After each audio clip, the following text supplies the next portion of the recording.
Jibril datang bertemu Nabi SAW dalam keadaan Nabi itu, dalam keadaan Jibril itu sebagai seorang manusia berpakaian serba putih dengan serban dia, dengan lidah dia memang cantik, kemas, rapi. Tapi kata para sahabat, nampak macam mana tapi tiada tanda-tanda orang bermusafir. Cina Umar sendiri cerita tu keadaan Jibril datang tu. Jadi bila Jibril tanya kepada Nabi SAW, tahukah Tuhan apakah tanda, apakah di hari kiamat? Bila kau berlaku hari kiamat? Nabi jawab, mal mas'ul a'lamu minas sa'il. Tiada orang yang ditanya lebih mengetahui daripada orang yang ditanya. Maknanya dua-dua tak tahu.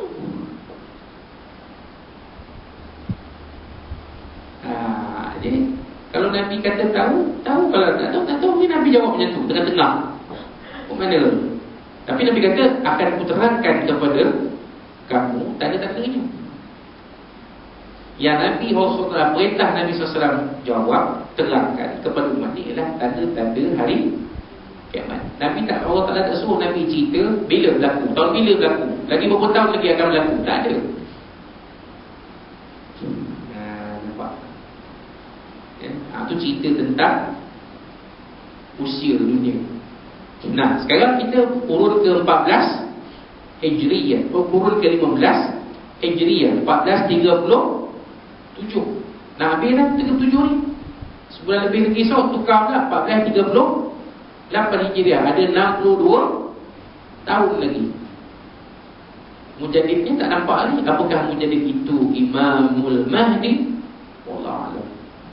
Kalau kurun ke-13, kurun ke-14 Hijrah, mujaddidnya ialah Al-Imam Al-Syahid Hasan Al-Banna, kata sebahagian ulama. Sebab bila beliau tu hadir, beliau mencetuskan gerakan dakwah besar-besaran seluruh dunia, bermula dengan Ikhwanul Muslimin. Kemudian pun datang ini syarikat Islam Masyumi lah, macam-macam apa ni yang di Gunung Semanggul tu, apa nama tu, Ustaz Abu Bakar Al-Baqir. Kemudian jemaah-jemaah dakwah, tabligh, akam, pas, semualah. Di satu dunia semua ada gerakan dakwah. Satu dunia semua negara Islam ada gerakan dakwah. Di Singapura pun ada, ada gerakan dakwah yang satu dunia bergerak. Macam tabligh. Tabligh di Europe pun ada orang tuan. Di Amerika pun ada tabligh. Dan jangan tak tahu, jangan kita pada tabligh tu duduk India, Pakistan, Bangladesh ya, tak. Satu dunia. Pergi Australia ada tabligh. Pergi Amerika ada tabligh. Pergi England ada tabligh. Dulu Al-Arqam pun dulu satu dunia pun ada. Di London pun ada, di Amerika pun ada, di Australia pun ada, di New Zealand pun ada. Itu dulu. Sekarang sudah terkubur tanpa bernisan. Yang masih kekal gerakan dakwah yang bersifat internasional, bersifat antarabangsa ialah gerakan dakwah dan tabligh. Bila dia buat istimewa berapa ramai, berapa ratus ribu, berapa juta tu pun satu dunia. Tapi tiap-tiap negara Islam akan ada, negara-negara Islam, tiap-tiap negara ini akan ada jemaah dan dakwah masing-masing. Dan inilah janji Allah SWT dan juga janji Nabi SAW berdasarkan hadis ini. Baik. Kalau kita meneliti sejarah Islam mulai sampai zaman permulaan penyebaran yang hingga hari ini, kita akan mendapati bahawa Islam telah teruji sepanjang sejarah dengan ujian yang berat-berat. Ujian itu bermula dari golongan musyrikin di Mekah dan munafiqin, Yahudi dan Nasrani di Madinah.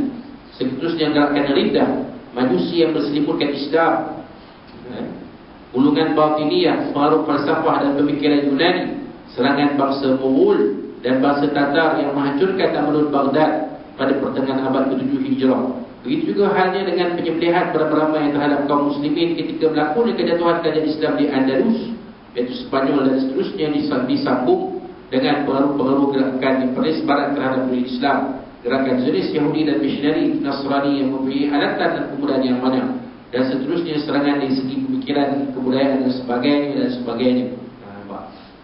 Jadi dugaan ke atas Islam dan umat Islam ni Bukannya sehari dua hari. Dia cerita daripada zaman Nabi dulu dah ada.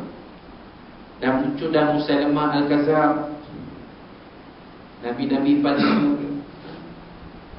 Nabi SAW wafat saja, timbullah golongan orang murtad, orang yang murtad, orang yang enggan membayar zakat, diperangi mereka oleh Sayyidina Abu Bakar As-Siddiq radhiyallahu anhu sebagai khalifah. Sampai para sahabat ada khalifah yang terkorban, mati dibunuh. Sayyidina Umar mati ditikam oleh Abu Lu'lu' Hurmus. Sayyidina Osman ditikam oleh golongan pemberontak. Sayyidina Ali ditikam oleh orang Khawarij. Abdul Rahman bin Muljam seorang Khawarij. Sampai pada zaman tabi'in pun ada juga jadi macam tu. Sa'id bin Jubair mati dibunuh oleh tentera atas arahan Hajjaj Yusuf Al-Thaqafi. Ada sampai ke zaman kita tu macam tu lah. Yang ni disebut oleh pengarang kitab ni, sampai kota Baghdad tu hancur, dimusnahkan oleh tentera Mongol. Kerajaan Islam Andalus dikalahkan oleh gerakan Reconquista yang dipimpin oleh Raja Ferdinand dan Ratu Isabella dari Castile dan Aragon. Betul Tuan Ye Mat? Saya sebut tu? Oh salah betul kan? Saya sebut tu, saya mengingat je. Maka Islam ni memang macam tu tuan-tuan memang sentiasa menghadapi dugaan. Zaman berzaman sampai ke zaman sekarang ni, serangan pemikiran. Tengok bagaimana baru-baru ni golongan LGBT memberi anugerah kepada Tan Sri Mufti kita dengan anugerah yang menghina. Itu semua adalah cabaran kepada kita sebagai umat Islam, cabaran kepada ulama, cabaran kepada Islam. Kita tak rasa satu ulama yang dihormati, yang disegani, diberi gelaran, diberi anugerah sebegitu hina oleh manusia lain. Kakak tak terasa. Katalah macam Tok Imam lah, Datuk Imam kita kan, Tok Imam Zainuddin ke Ustaz Ghazali kan, diberi anugerah imam paling tak berguna dalam tapah nilai imam. Tak terasa kita dalam kawasan kita ni, imam kita dapat anugerah imam paling hampir kan, 2 ekor tuan. Yang bagi anugerah apa? Golongan LGBT pula. Tak terasa kita. Benda ni sepatutnya menjadi satu perkara yang menyentuh sensitiviti kita. Yang sebenarnya mereka ini satu golongan yang memang ingin menghancurkan Islam. Mereka nak hancurkan Islam dengan pemikiran liberal. Tak jaga.